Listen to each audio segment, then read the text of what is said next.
माताएं, बहनों तथा हमारे भाइयों, हमारी कई दिनों से चर्चाएं चल रही है भावना।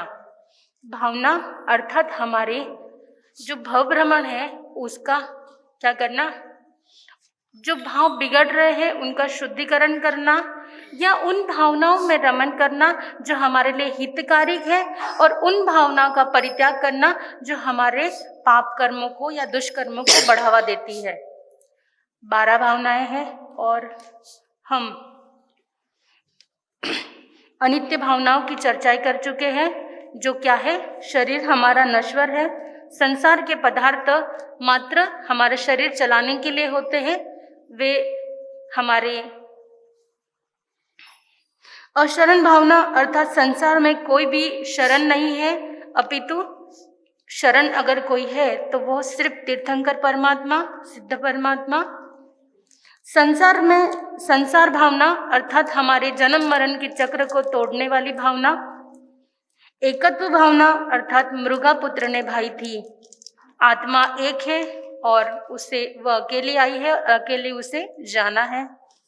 अन्यत्व भावना अर्थात बार बार चिंतन करना यह शरीर का, यह क्या है, नश्वर है, अनित्य है। असुचि भावना अर्थात हमारा यह जो छह काया का जो पिंड है, हमारा जो शरीर है, ये क्या है, ये नश्वर है, ये केवल हमारे औदारिक शरीर से बना है। सड़न गलन और खत्म होना, यह असुचि भावना का चिंतन करना, छठी भावना। सातवीं भावना थी आश्रव भावना, और आश्रव और संवर जो आज की भावना है वो है संवर भावना। कौन सी? संवर।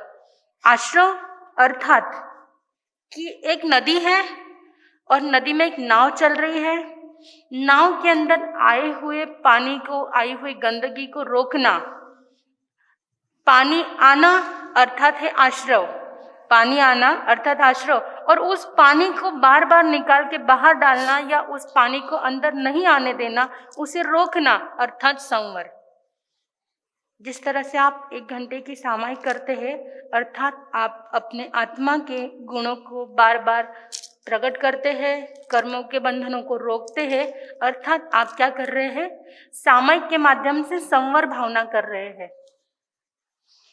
संवर अर्थात हमारे आत्मा के अंदर जो अष्टकर्म लगे हैं उसे रोकना। वो बार बार हम पर हावी होते हैं, हमारा मोहनीय कर्म, आयुष्य, नाम, गोत्र, अंतराय, ये जो चीजें हैं, ये जो कर्म है, ये हम पर बार बार हावी होते हैं। हमें जाने अनजाने में, चलते फिरते, उठते बैठते, संसार के कार्य करते करते हमें यह कर्म बार बार लगते हैं, परंतु परमात्मा श्री महावीर स्वामी फरमाते हैं कि उन कर्मों को वो आएंगे, पर उन्हें क्या करना, रोकना, बार बार उन्हें टोकना, बार बार उन्हें देखना, उन्हें जानना, अर्थात क्या है, संवर भावना है।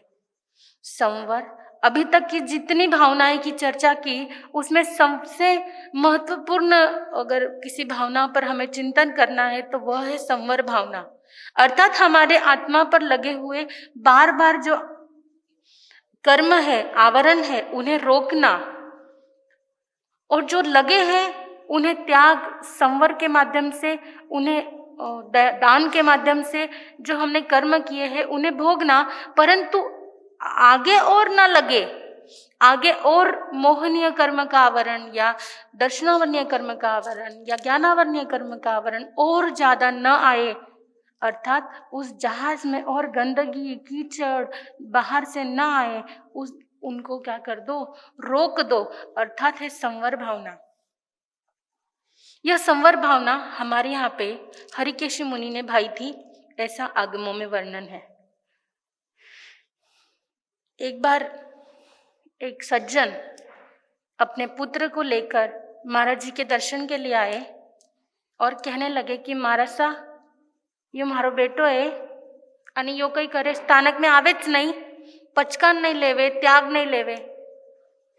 मैं रोज इसे कहता हूँ कि आया कर स्थानक में, छोटे छोटे त्याग लिया कर, पचकान लिया कर, परंतु ये क्या करता है, नहीं सुनता है।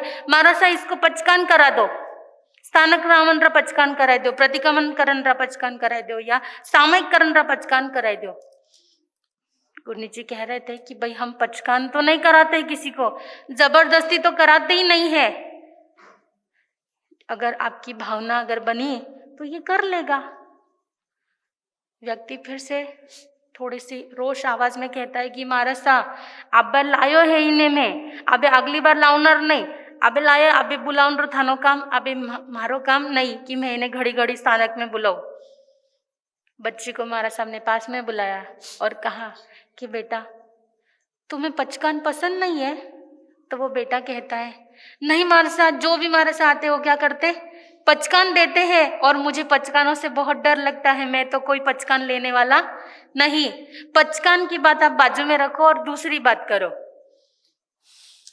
आपके भी कई पौत्र दोहिता दोहिती होंगे कि जिनको आप कहते हो कि चल ना मारसा ने बुलाए थने, चतुर्मास लागे आपला जैन भवन में, तो बच्चे क्या कहते हैं, नको पप्पा मारसा कई करे, जबरदस्ती पचकान करावे, नको मने। तो महाराज साहब जब उस बच्चे को कह रहे कि पचकान, तो कहता है पचकान को बाजू में रखो, दूसरी बात करो, सब बात मानूंगा आपकी। तब वो महाराज साहब कहते हैं कि बताओ क्या करते हो? बोल रहा था कि मैं 6-7 घंटे आराम से क्रिकेट खेलता हूँ। क्या करता हूँ? क्या करता हूँ? क्रिकेट खेलता हूँ। क्रिकेट खेलने में मुझे बड़ा मजा आता है। तब मारसा कहते हैं क्या होता है क्रिकेट? क्या मारसा, आप तो जैन भवन में रहते हो, आपको इतना पता नहीं कि क्रिकेट क्या होता है? क्रिकेट में 12 सदस्य होते हैं, 11 क्रिकेट खेलते, एक एक्स्ट्रा होता है, एक बॉलिंग करता है, एक बैटिंग करता है, ग्राउंड होता है, स्टंप होते है ना। और अगर बॉल अगर दूसरे क्षेत्र में अगर जाती है तो छक्का लगता है, इस क्षेत्र में अगर चली जाती है तो चौका लगता है। अगर बॉल अगर स्टंप को टच हो जाए तो आउट हो जाते हैं। तो वो बच्चा बोला जा रहा है, गुरनी जी बातें सुन रहे हैं। अच्छा हाँ मारसा, आपको तो कुछ पता नहीं मारसा, आप जैन भवन में बैठे रहते हो, आपको क्या पता होगा। एक दिन आओ आप क्रिकेट के ग्राउंड पर, आपको दिखाता हूँ। सब चीज नियमों के अंदर चलती है। क्या? सब चीज नियमों के अंदर चलती है। बैटिंग, बॉलिंग, स्टंप, बिल्कुल नियम तोड़ा हुआ चलता। अगर किसी ने नियम तोड़ दिया तो उसको क्या कर देते हैं? आउट। क्या? अगर इतना सा भी किसी ने नियम तोड़ दिया तो उसको क्या कर देते? आउट कर देते, बॉलिंग में, बैटिंग में। तो महाराज साहब कह रहे नियम, ये क्या है? महाराज साहब आपको नहीं पता, क्रिकेट में सब कुछ नियमों से चलता है। बिना नियम के तो हम किसी को अपने टीम में नहीं लेते, नियमों के अनुसार ही क्रिकेट खेलना होता है। तो महाराज जी कह रहे हैं कि तुझे जो तेरे पापा कब से समझा रहे हैं वो यही तो है, नियमों में जियो, नियमों के अंतर्गत अपना जीवन ज्ञापित करो। संवर भावना भी बंधु आपको यही समझाती है कि अगर आपने नियम तोड़ा कि तोड़ा, आपके 8 कर्मों का क्या हो जाएगा? 8 कर्मों में कोई ना कोई कर्म का बंधन हो जाएगा। यह जीवन भी क्या है? एक क्रिकेट है। और उस क्रिकेट के अंदर जिस तरह से आपने नियम अगर तोड़ा तो आपको बल्लेबाजी से, गेम से क्या कर दिया जाता है? बाहर कर दिया जाता है। उसी तरह आपने इस जीवन रूपी नाव के अर्थात श्रावक के जीवन के विरुद्ध अगर आपने कुछ नियम अगर तोड़े तो आपको क्या करना पड़ेगा?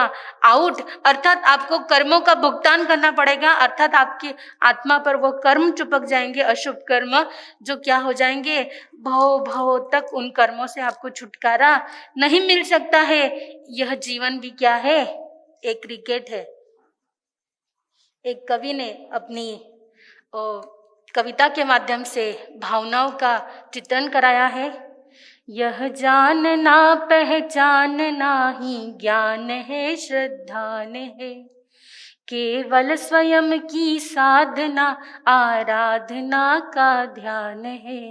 यह ज्ञान है, श्रद्धान है, साधना आराधना, बस यही संवर तत्व है, बस यही संवर भावना। अर्थात पहले कहा था कि जानना, रोकना, टोकना, अर्थात आने वाले जो अशुभ कर्म है उनको बार बार देखना, उनका चिंतन करना और कभी कभी उन कर्मों को, आते हुए कर्मों को रोकना, टोकना और बार बार उधर से मुकर जाना ही संवर क्या है? भावना है, संवर एक तत्व है।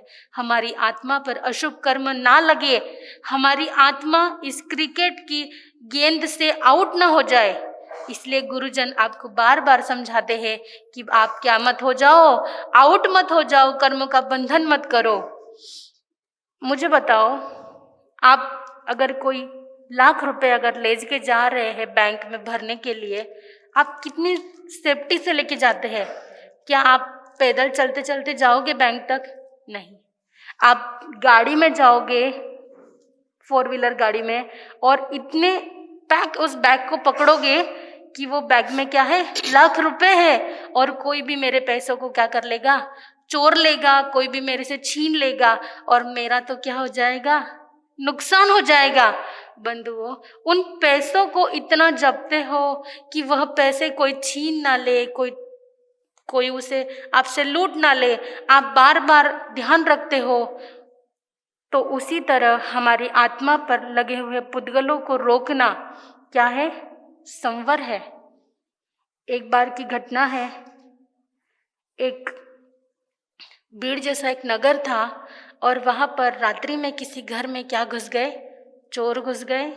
सेठ जी रहते थे और सेठानी रहती थी।